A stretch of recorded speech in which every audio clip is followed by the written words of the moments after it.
নমস্কার, আমি অনিশা আবার চলে এসেছি একটা নতুন ভিডিও নিয়ে। ঘড়িতে বাজে 9:45 আর এখন করছি চা, কারণ আজকেও আমার মেয়ের আছে অনলাইন ক্লাস। এই ক্লাসের সুবিধা অসুবিধা দুটোই কিন্তু আছে। অনলাইন ক্লাসের একটা সুবিধা যেটা বলবো সেটা হচ্ছে গরমের মধ্যে স্কুলটা যেতে হচ্ছে না। বাইরে যে পরিমাণে গরম পড়েছে তার থেকে যেন মনে হচ্ছে বাড়িতে ক্লাস হওয়াটা অনেকটাই ভালো হয়েছে।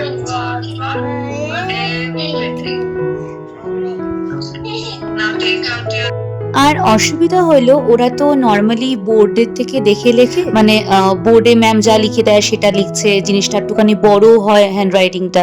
তো এখানে স্ক্রিনটা যেহেতু অনেকটা ছোট, একটুখানি মানে ওদেরকে ভালো করে বুঝে শুনে তারপরে লিখতে হচ্ছে। আমরা যদিও হেল্প করার জন্য আছি, তবে স্ক্রিনের সামনে আমরা কেউই যেতে পারবো না, এটা একটা নোটিশ এসছে। তবে হ্যাঁ, যখন বুঝতে পারছে না তখন একটু হলেও ওদেরকে হেল্প করছি, তো সেরকম ভাবে ওদের ক্লাস টিচার কেউই কিছু বলছে না। যেহেতু মেয়ে বাড়িতেই আছে তাই ভাবছি আজকে একটুখানি চাউমিন করব। তেলের মধ্যে প্রথমে রসুনটা একটু ভেজে নিয়েছি, তারপরে দিলাম পেঁয়াজ কুচি, সেটা অল্প একটু ভাজবো, বেশি ভাজবো না।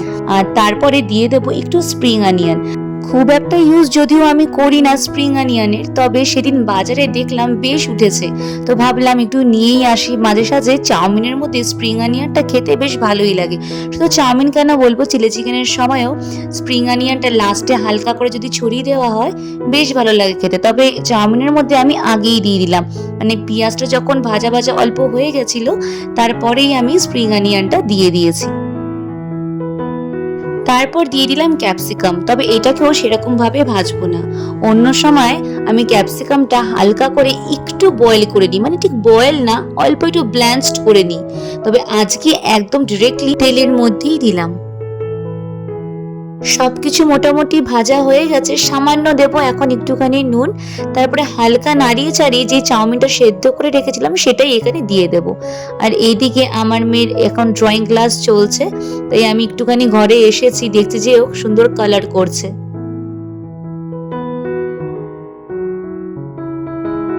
আর এখানে চাউমিন আমার একদম রেডি। একদম লাস্টে দেব সামান্য একটু গোলমরিচ। আর আমি এখানে কোনো রকমের সস অ্যাড করিনি, মানে সয়া সস বা টমেটো কেচাপ কিচ্ছু অ্যাড করিনি, এই জন্য দেখতে একটু সাদা সাদাই হয়েছে। হয়ে গেছে আমার ব্রেকফাস্ট রেডি, আর এদিকে আমার মেয়ের ব্রেক টাইমও স্টার্ট হয়ে গেছে। তো চলো দিয়ে আসি ওকে আর ওর পাপাকে। আজকে অনলাইন থেকে দেখি এই টমেটো আর এদিকে ভেন্ডি অর্ডার করেছে। বেশ অবাকই হলাম যে ভেন্ডিও পাওয়া যায়, কারণ ভেন্ডিটা আগে কোনো সময় আমি আনিনি। তবে টমেটোটা অনেক দিনই এনেছি, বেশ ভালোই হয়, কিন্তু একটাও খারাপ বেরোয় না। তবে এতগুলো টমেটো থেকে হঠাৎ করে মাথায় একটা প্ল্যান আসলো, ভাবছি আজকে একটু বাটার পনির করব। অনেক দিনের শখ ছিল বাটার পনির মশলা করার, যদিও সেটা রাতের জন্য করব, কারণ ওটা দিয়ে তো ভাত সেরকম ভালো লাগে না, রুটিই খেতে হবে। তো ভাবছি আজকে দুপুরের রান্নাটা তাড়াতাড়ি আগে করে নিই, তারপরে ওটা করব।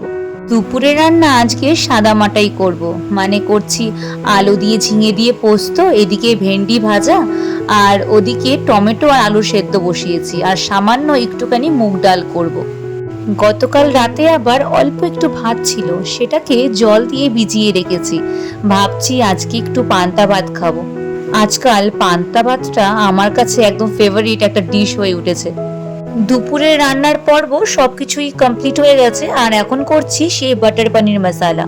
তো প্রথমে তেলের মধ্যে অল্প সাদা তেল আর সামান্য একটুখানি বাটার দিয়ে এই পনিরগুলোকে ভেজে নিচ্ছি। পনিরটা আলাদা করে তুলে রেখেছি, আর তারপরে কড়াইয়ের মধ্যে সামান্য সাদা তেল আর বেশ কিছুটা বাটার দিয়ে পেঁয়াজ আর রসুনটা একটু ভাজা ভাজা করে নিচ্ছি। যদিও পেঁয়াজটা আমি একটু আগে দিয়েছিলাম আর রসুনের টুকরোগুলো একটুখানি পরে দিয়েছিলাম, তবে খুব বেশি কিন্তু এখানে ভাজবো না। আর তারপরেই দিয়ে দিলাম কয়েক টুকরো কাজু। যেহেতু খুব অল্প পরিমাণেই করব আর পনিরটাও খুবই অল্পই আছে, এই জন্য পরিমাণ মতোই কিন্তু আমি মশলাটা বানাচ্ছি।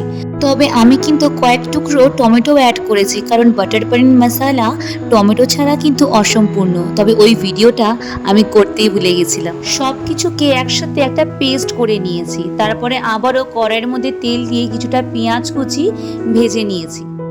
সেই ভাজা পেঁয়াজের মধ্যে বেসিক যে মশলাগুলো হয়ে থাকে, যেরকম জিরে, ধনে, হলুদ, আর সামান্য লঙ্কার গুঁড়ো ঝাল অনুযায়ী তুমি দিয়ে একটুখানি কষিয়ে নিয়ে সেই পেস্টটা তুমি দিয়ে দেবে। তবে এখানে একটা ব্যাপার আছে, এখানে যেহেতু খুব অল্প পরিমাণে করেছি তাই আমি ডিরেক্টলি পেস্টটা দিয়েছি, না হলে ছাঁকনি দিয়ে ওটাকে ছেঁকে শুধু পিউরিটা কিন্তু তোমাদেরকে দিতে হবে বাটার পনির মশলাতে।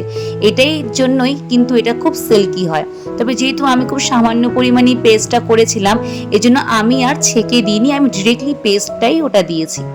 তো পেস্টটা একটুখানি নাড়িয়ে চাড়িয়ে তার মধ্যে একটু ফ্রেশ ক্রিম দিয়েছি আর তারপরে রেডি আমাদের বাটার পনির মশলা। লাস্টে ছড়িয়ে দিয়েছি একটু কসুরি মেথি। তোমরা চাইলে আলাদা করে ক্রিমও ছড়িয়ে দিতে পারো। আর এই যে দেখো আমার বাড়িতে পাতা দই।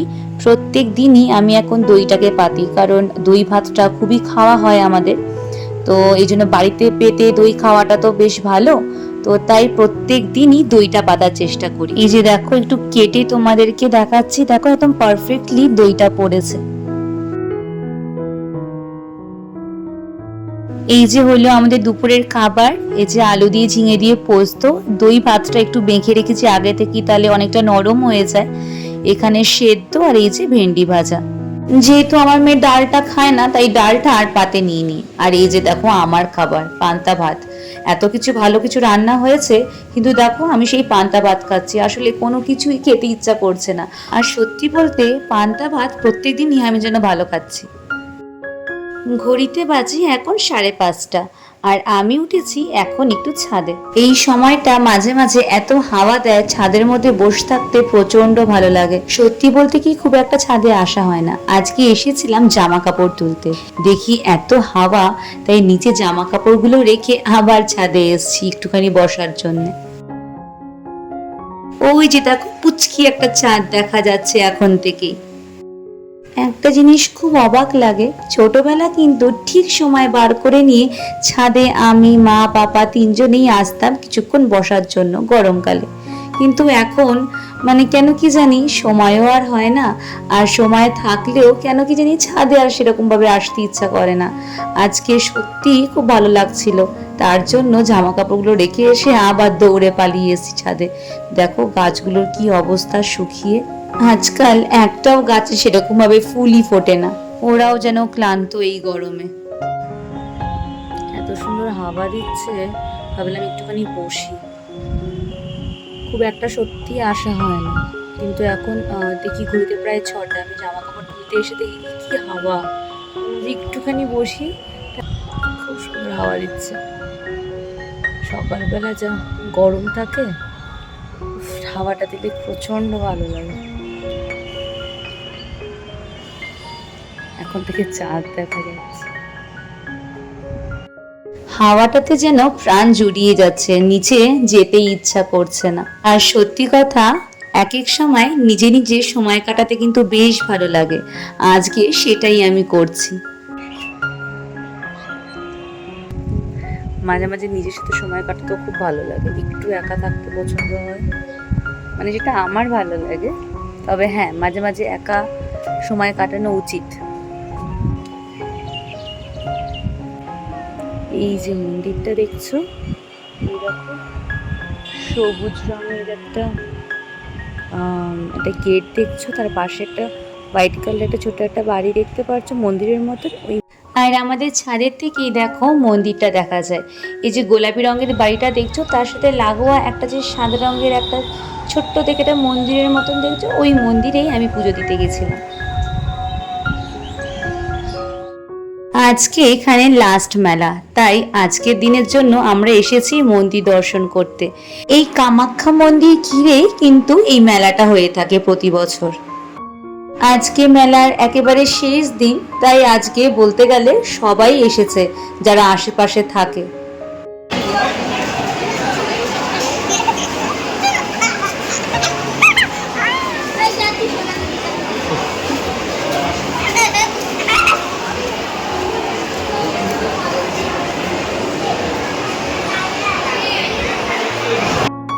এই যে হচ্ছে মা কালী।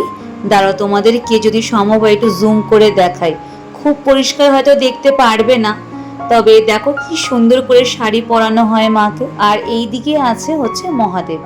সুন্দর করে এই মূর্তিটাকে পরিষ্কার করছে দেখো এখন জল দিয়ে।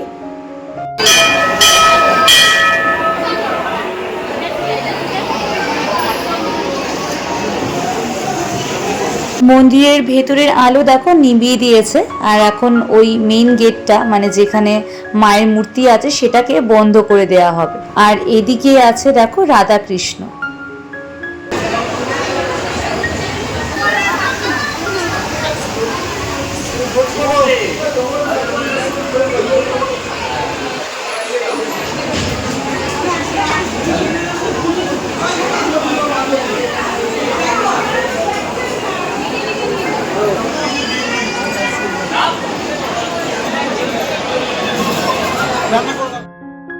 শেষ মেলা, তাই শেষবারের মতন এই খেলনাটা আমার মেয়েকে কিনতেই হবে। প্রতিবারই আমরা বলতে গেলে প্রত্যেক দিনই মেলাতে আসি, এবার প্রতিদিন না আসলেও 3বার মেলাতে আসা হয়ে গেছে। আর আজকের দিনে যেহেতু শেষ আজকে, তো এখান থেকে নিয়ে নিচ্ছি একটা খেলনা। এই যে দেখো,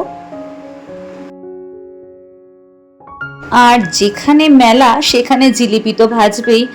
আর আমার বর জিলিপি দেখলেই সেখানে একদম মাছির মতন চলে যাবে উঠতে উঠতে, প্রচণ্ড জিলিপি খেতে ভালোবাসে। তবে মেলা ঘোরা হয়ে গেলে যাব আমরা বাড়ি, কারণ কাছেই তো আমাদের বাড়ি আছে। আসলে তারপরে আবার একটুখানি বেরোবো আমরা 3জনে। হঠাৎ করে ঠিক করলো যে না আজকে বাইরে খেতে যাব। কতবার বললাম বাড়িতেই তো সুন্দর রান্না করেছি, বলছি ঠিক আছে অসুবিধা নেই, তুমি ওটা রেখে দাও, চলো আজকে বাইরে থেকেই কিছু একটু খেয়ে আসি। আর আমার মেয়ে তো বাইরের কোনো খাবারের কথা শুনলেই তো একদম এক পায়ে একদম খাড়া হয়ে যায়। মানে বলা হচ্ছে যে বিরিয়ানি খাবো, বলছি ঠিক আছে কোনো অসুবিধা নেই, আমি বিরিয়ানিই খাবো, কারণ বাটার পনির মশলা খেতে গেলে তো রুটি খেতে হবে। আর এই 2 বাপ মেয়েতে ভাতটা বেশি করেই প্রেফার করে, তো কি আর করা যাবে, এখানে দলটা ভারী ওদেরই, তো কিছু করার নেই। তো ওদের কথা মতো নিয়ে আমাকে আসতে হলো, তবে অসুবিধা নেই, পরের দিন টিফিন হিসাবে খেয়ে নেবো, মানে ব্রেকফাস্টে একটু রুটি করে নেবো, রুটির সাথে অল্প করে খেয়ে নেবো, যদিও খুব অল্পই করেছিলাম, তো আমাদের ব্রেকফাস্টে হয়ে যাবে কালকে। আর এই রেস্টুরেন্টটা দেখো কি সুন্দর, একটা ছোট্ট করে একটা খাট করে রাখা রয়েছে, মানে 4খানা এরকম পার্টিশন করা আছে। আর এই গ্লাসগুলো দেখো সব কিন্তু কপারের, এত সুন্দর লাগে না। যখন এটা প্রথম হয়েছিল আমরা না মাঝের মধ্যেই খেতে আসতাম এখানে বিরিয়ানি, শুধু বিরিয়ানি না এখানকার নুডলসটাও খুব সুন্দর খেতে। টুকটাক আইটেমগুলো যে কটাই আমরা অর্ডার করতাম সব কটার টেস্ট কিন্তু আমার ভালোই লাগতো। তো অনেক দিন বাদে এসছি আজকে আমরা এখানে বিরিয়ানি খেতে, কারণ বেশিরভাগ এখন বাড়িতেই আমাদের খাওয়া হয়। অনেক দিন বাদ এখানে আসা হলো। এই যে দেখো কাঁসার থালা দিয়েছে বিরিয়ানি খাওয়ার জন্য, খুব সুন্দর এদের মানে অ্যাম্বিয়েন্সটা বেশ ভালো লাগে, তবে লাইটটা খুবই কম, একদম অল্প আলো থাকে। তবে এখানে খুব পরিষ্কার পরিচ্ছন্ন, এটাই মানে যা ভালো লাগে আমার এই রেস্টুরেন্টে। এই যে দেখো সুন্দর করে বেড়ে দিচ্ছে।